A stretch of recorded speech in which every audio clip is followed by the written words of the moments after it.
This stunning revelation today that the Islamic Republic of Iran is responsible for 2 and possibly more anti-Semitic attacks on our shores is a seismic development on many fronts. It underlines again just how weak and reckless the Albanese Labor government has been on anti-Semitism and on Iran. I'll get into that in a moment, but first, here's how the news was revealed early afternoon. Iran has sought to disguise its involvement, but ASIO assesses it was behind the attacks on the Lewis Continental Kitchen in Sydney on October 20 last year and the Adass Israel Synagogue in Melbourne on December 6 last year. ASIO assesses it is likely Iran directed further attacks as well. For those who tried to downplay the rising tide of anti-Semitism in this country, the Adass Synagogue attack ended the argument in December last year. The early morning firebombing destroyed the treasured place of worship. A couple of community members were inside the synagogue, but thankfully no one was killed or injured. But the message it sent was frightening. Police have made a couple of arrests and clearly investigations have taken them all the way to Iran. The firebombing at the Continental Kitchen, a kosher food supplier in Sydney's Bondi Beach, happened the month earlier, and it also sent a wave of fear into the local Jewish community. Such is the impact of these hateful crimes that the kitchen no longer operates at that location. Its only shopfront is a website, and it runs from an undisclosed location now. Australia's retaliation against Iran and Islamist theocracy is strong, but it also had to be careful. We informed the Iranian ambassador to Australia that he would be expelled. We have suspended operations at our embassy in Tehran, and all our diplomats are now safe in a third country. Yeah, that's how bad Iran is. You have to get your own people out first, lest they be taken as hostages, as happened decades ago at the American embassy in Tehran. No one should be surprised by this terrible news. Iran is the malevolent force that funds and organises terrorism around the world, and especially in the Middle East, against Israel. It is Iran that funded Hamas and sparked the October the 7th atrocities against Israeli civilians. It is Iran who funded Hezbollah in Lebanon and prompted its rocket attacks against Israeli civilians. It is Iran that funds the Houthis in Yemen, who also fire rockets indiscriminately into Israel. And it's Iran who backs terrorists in Syria, with many attacks against Israeli civilians. And now we know Iran has been working against the Jewish community in our own country too. Here's the ASIO boss. For the past 10 months, anti-Semitism has been one of ASIO's most pressing priorities, involving the full use of our capabilities and powers. ASIO believes Iran is behind other attacks too, and we're likely to learn more in the future. But let's not be revisionist here.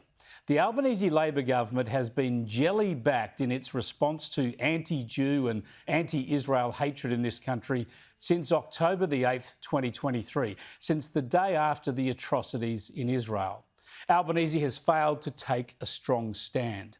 Even when we had crowds chanting intifada on our streets, demanding the annihilation of Israel by chanting from the river to the sea, and marching behind pictures of terrorist leaders and posters of the supreme leader of Iran, the Ayatollah who funds and praises Islamist terrorism, even seeing all that, Albanese has called these protests peaceful.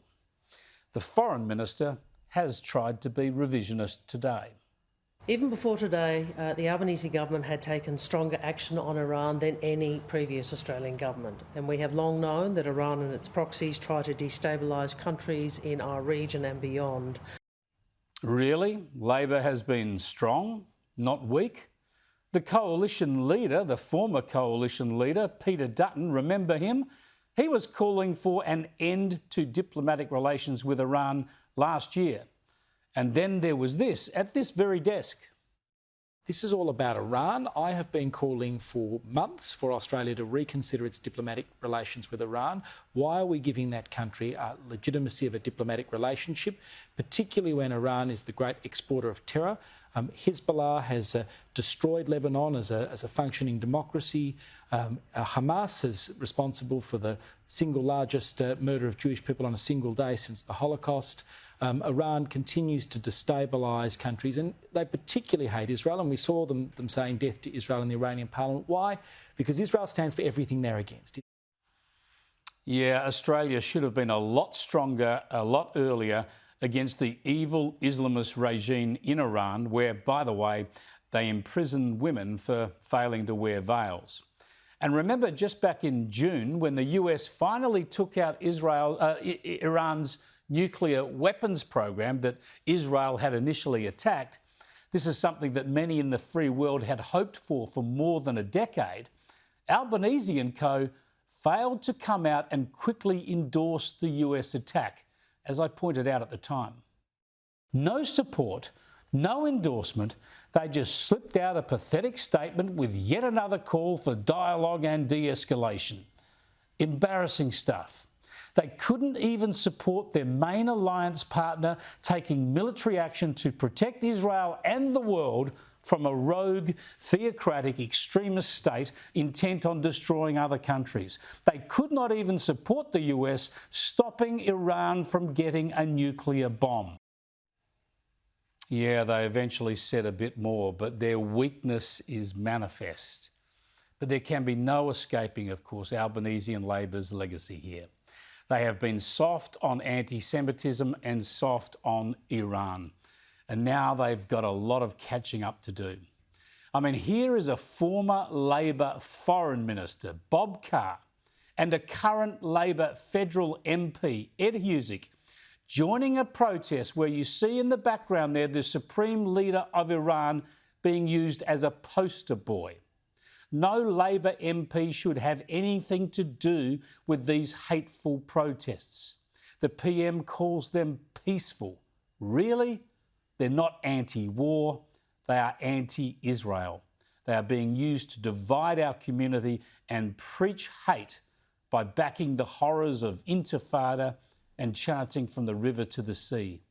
We need leadership in Australia, and we need it now.